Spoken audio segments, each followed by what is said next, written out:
Hey guys, this is Bruce over at BCool Radios in Seattle, Washington.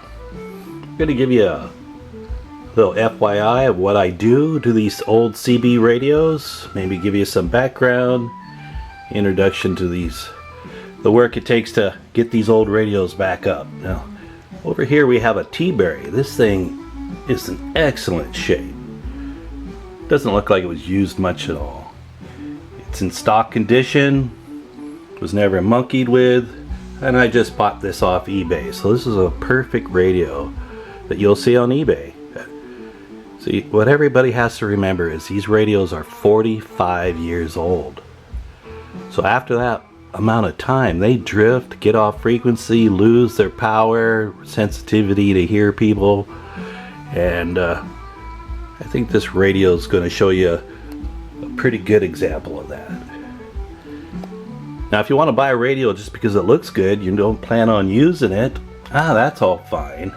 And I know there's a lot of CB techies out there that can do this to their own radio.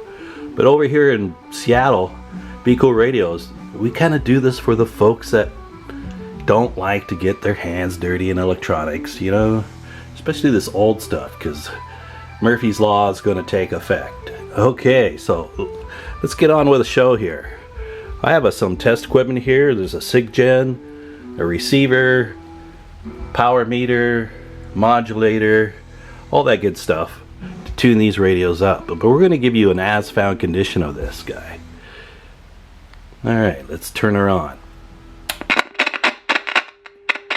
Oh, you hear that? That's because these potentiometers are dirty. They're full of crusties in there. So that means that the volume's doing that. All these knobs are doing that. You just can't hear it through the audio, but all these potentiometers are dirty. Have to be cleaned out. So I have we're on channel 40 here on my SIGGEN, and I have 100 microvolts pumping out, so the meter should read 9 S units. Well, as you see there, this meter does not move. So it's stuck internally. What happens is they get gummied up, and sometimes you can fix them, sometimes they have to be replaced. Yeah, that's a bummer. Okay, we'll turn this back down. Let's look at the sensitivity real quick though. We're going to lower the output here. Okay, you hear that? On a tuned up radio at 1 microvolt, you should hear pretty good stuff. Now there's a half a microvolt and this is gone. So this radio needs a tune up for sure on the receive side. Alright, we'll turn that back up. Okay. Let's test the transmitter. Okay. This guy's hooked up to this frequency counter here. Let's give it a key on AM. See where we're at. 5.7. Yeah, that's pretty close.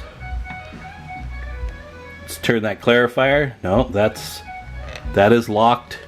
So it's drifted 0.5 kcs. That's reasonable. All right, let's try to get some audio here. See how it sounds.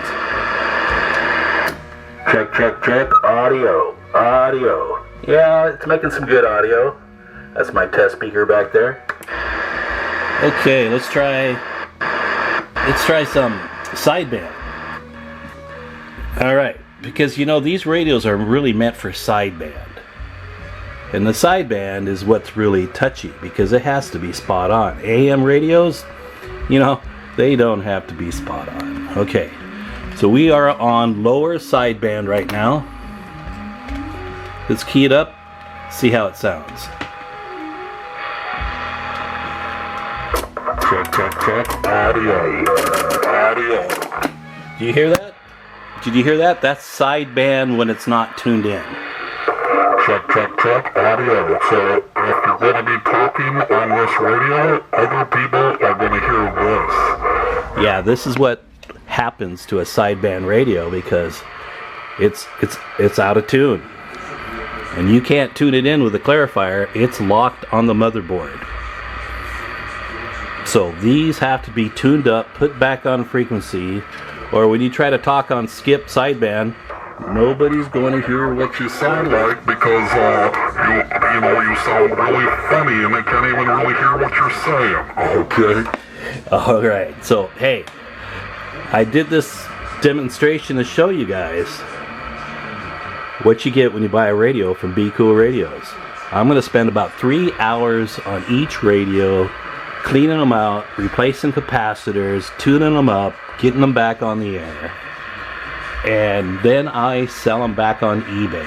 I buy all my radios on eBay, restore them, and then sell them to you. So when you buy a BCool radio, yeah, it does cost a little bit more, but I just showed you why it's worth it.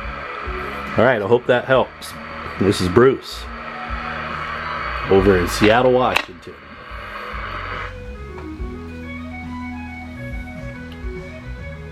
Take care.